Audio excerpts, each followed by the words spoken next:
semuanya, perkenalkan kami dari kelompok 11. Di sini kami akan menjelaskan materi tentang teori kepribadian Gordon Allport. Perkenalkan, saya Aulia Septrika.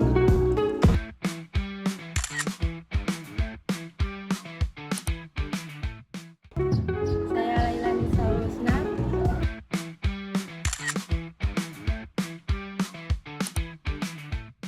Saya Yulia Askara.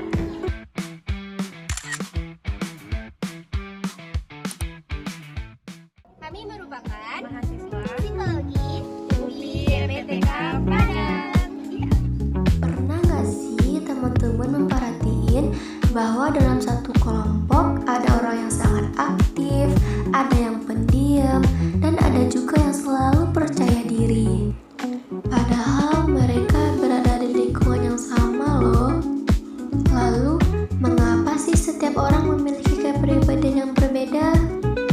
Nah, perbedaan tersebut dapat dijelaskan melalui teori yang dikemukakan oleh Gordon Allport. Selanjutnya, pengertian kepribadian.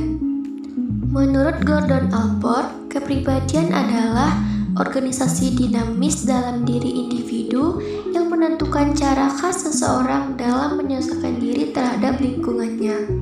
Artinya, kepribadian tidak hanya berupa sifat, tetapi juga mencakup cara seseorang berpikir, merasakan, dan berperilaku. Gordon Allport adalah psikolog asal Amerika yang dikenal sebagai pelopor psikologi kepribadian modern.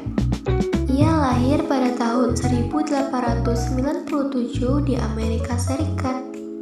Beliau merupakan salah satu tokoh penting dalam psikologi kepribadian yang terkenal dengan teori trait. Menurut Allport, setiap manusia memiliki karakteristik yang unik sehingga tidak ada dua individu yang benar-benar sama. Adapun karya terkenalnya adalah Psychological Interpretation and the Nature of Prejudice. Konsep trait. Konsep utama dalam teori Allport adalah trait. Trait merupakan kecenderungan sifat yang relatif menetap dalam diri seseorang dan memengaruhi perilakunya. Contohnya seperti sifat ramah, jujur, disiplin, atau pemalu. Menurut Allport, trait dibagi menjadi 3 jenis. Yang pertama ada cardinal trait.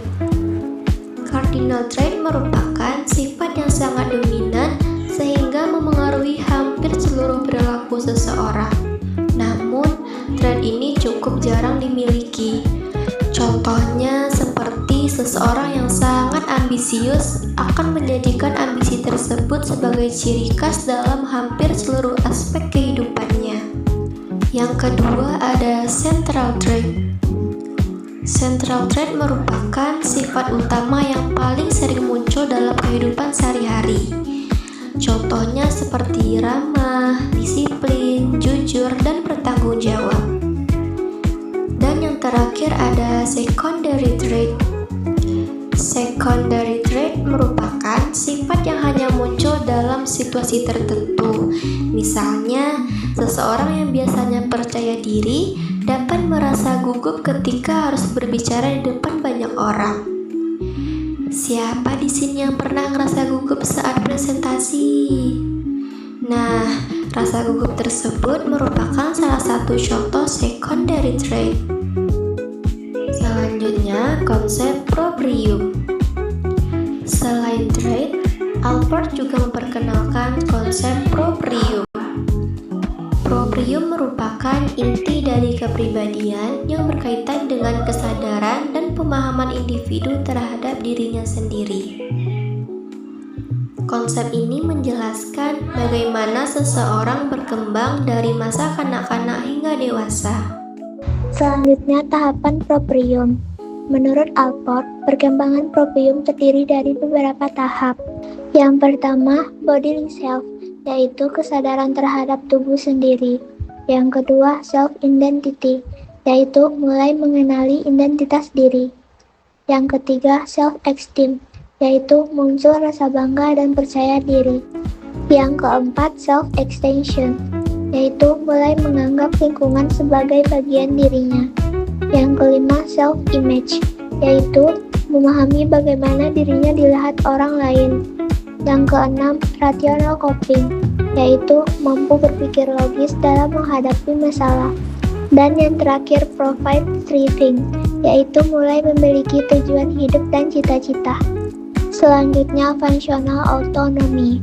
Alport juga menjelaskan konsep functional autonomy.